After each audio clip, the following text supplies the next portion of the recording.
Buenos, meus amigos! Aqui quem vos fala é Marcelo Valerão, nosso canal Prosendo com a História. Mais uma vez gravando de noite, eu tô estilo corujão, né? Durante o dia eu fico só na Ressulana esperando a volta e na noite venho para uma gravação muito gaúcha.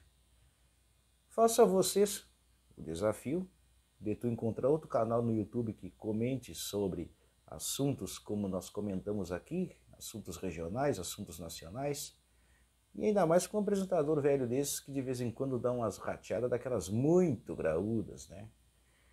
E agora vamos falar sobre a mulher, porque o nosso canal tá muito masculino, tá muito machista, tá muito nesse sentido da palavra. E por que não falar na mulher? A linda, delicada, recatada, idolatra. Até me enredei na palavra recatada para tu ver só, né, tia? Mas não era recatada e não era do lar, era uma mulher guerreira, como a têmpera do Rio Grande do Sul sempre é. E a têmpera de todas aquelas mulheres batalhadoras que a história não conta, infelizmente, porque a história é escrita pelos homens e os homens sempre relegaram as mulheres a segundo plano. Por isso que o nosso canal sempre tem que resgatar, infelizmente sendo um homem falando da história feminina do Rio Grande do Sul. E eu trago para vocês uma das lendas mais famosas que nós temos de mulheres aqui no Rio Grande do Sul e que foi até um filme. Portanto, eu até me arrisco como um crítico de cinema.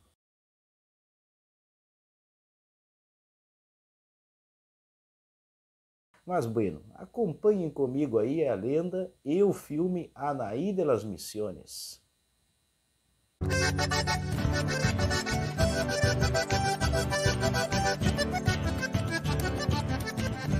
Então, meus amigos, trato para vocês aqui um filme de 1997 que fala sobre uma lenda bem mais antiga, que é a lenda de Anaí de las Misiones.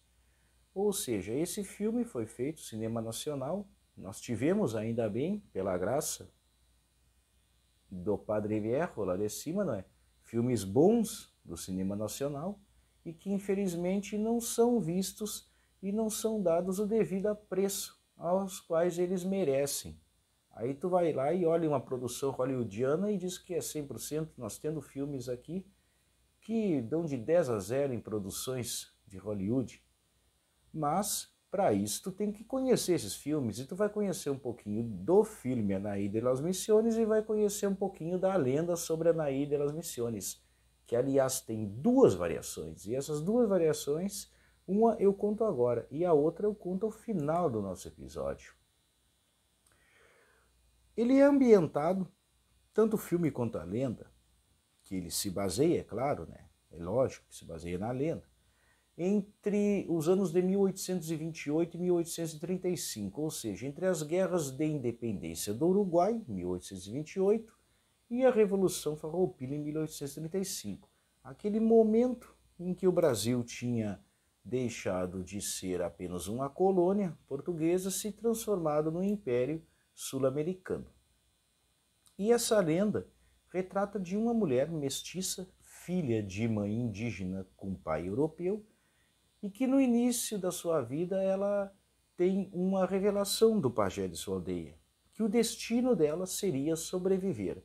Ou seja, é meio que uma metáfora para todas as mulheres da época. Sobrevivência para elas. Se para os homens era a guerra e a morte, para elas era a sobrevivência. Vejam só o tempo e o vento. O tempo é aquilo que tudo destrói e o vento é aquilo que traz e leva as recordações e lembranças. Viram só, já me arrisquei aqui até na literatura rio-grandense do grande Érico Veríssimo.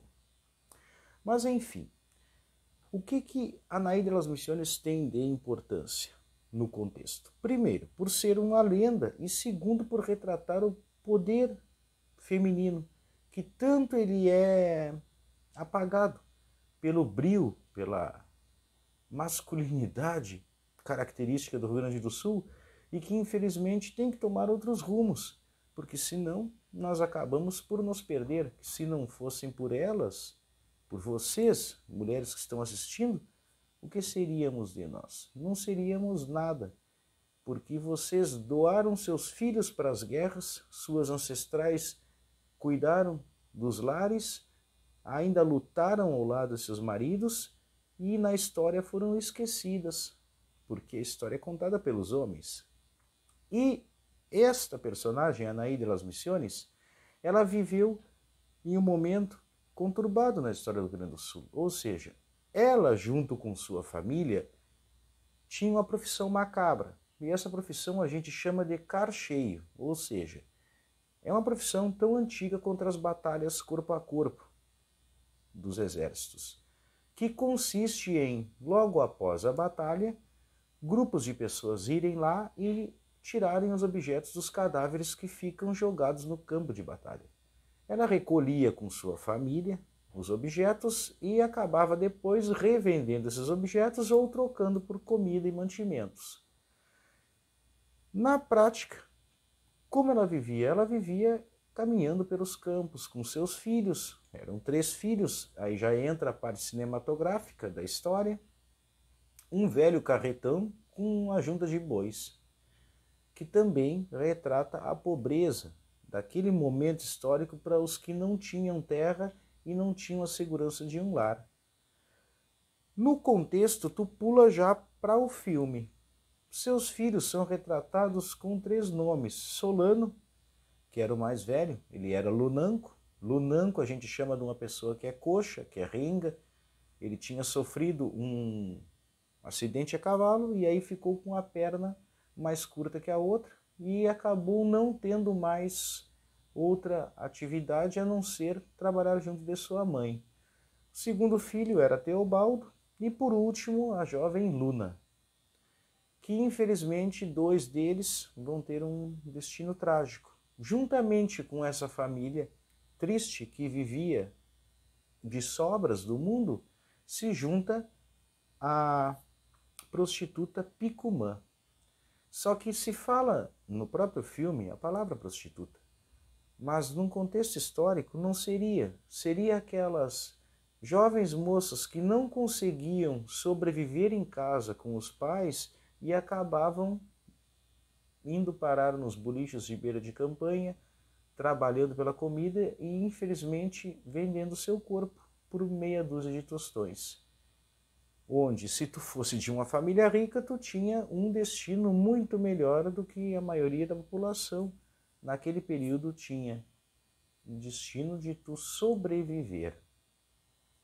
No contexto todo do filme em si, por isso que tu mistura a lenda do filme junto, tem cenas bem interessantes, cenas nevoadas, cinzentas, aos quais elas traduzem o peso da vida e da sobrevivência para eles. Vejam só um exemplo, os filhos de Anaí acabam sendo mortos no decorrer do filme. Não vou contar muito aqui para não dar spoiler. Um dos seus bois acaba morrendo e eles acabam tendo que puxar o carretão, sendo humanos e fazendo trabalho de animais para sobreviverem, sempre atrás dos combates, sempre atrás dos cadáveres que ficavam tombados nos campos de batalha. No decorrer todo desse drama lindo e maravilhoso, o qual eu indico a vocês assistirem ele, mostra bem assim, de fonte fidedigna histórica, como que os desválidos, como que os relegados à sorte no Rio Grande do Sul viviam. Pois na prática, sim, tu sempre teria aqueles que eram os senhores da guerra com aqueles que eram realmente os heróis da guerra. No contexto generalizado do filme, temos uma cena bastante comovente, que é quando Anaí, uma mulher forte de fibra, uma verdadeira guerreira que manteve sempre sua família sob seus cuidados, acaba desmoronando, como um castelo de cartas. Desmoronando no sentido de que ela se joga no chão, chora, pensa no futuro da família, tem totalmente aquele momento em que mostra que ela não era uma fortaleza, que era apenas um ser humano. Mas no mesmo momento em que ela tem aquele ataque, literalmente aquele ataque de pânico, o filho vai ajudar ela. Ela levanta-se, engole as lágrimas e segue a luta pela sobrevivência. Dali em diante, como eu falei para vocês que eu iria contar sobre a outra Anaí, que é outra lenda famosa, contada no noroeste do Rio Grande do Sul, contada também na Amazônia, se não me engano, é de uma indígena, esta é indígena mesmo, ao qual a aldeia dela é atacada por colonizadores europeus e ela se junta com os guerreiros de sua aldeia e luta contra esses colonizadores. Num certo momento do combate, ela é morta e os deuses deles olham para ela e percebem aquele momento de bravura que ela teve, lutando ao lado de homens, e transformam ela em uma flor, uma linda flor de uma árvore bastante utilizada em toda a região do Cone Sul americano, que é a corticeira. Então ela se transforma numa flor bonita de corticeira.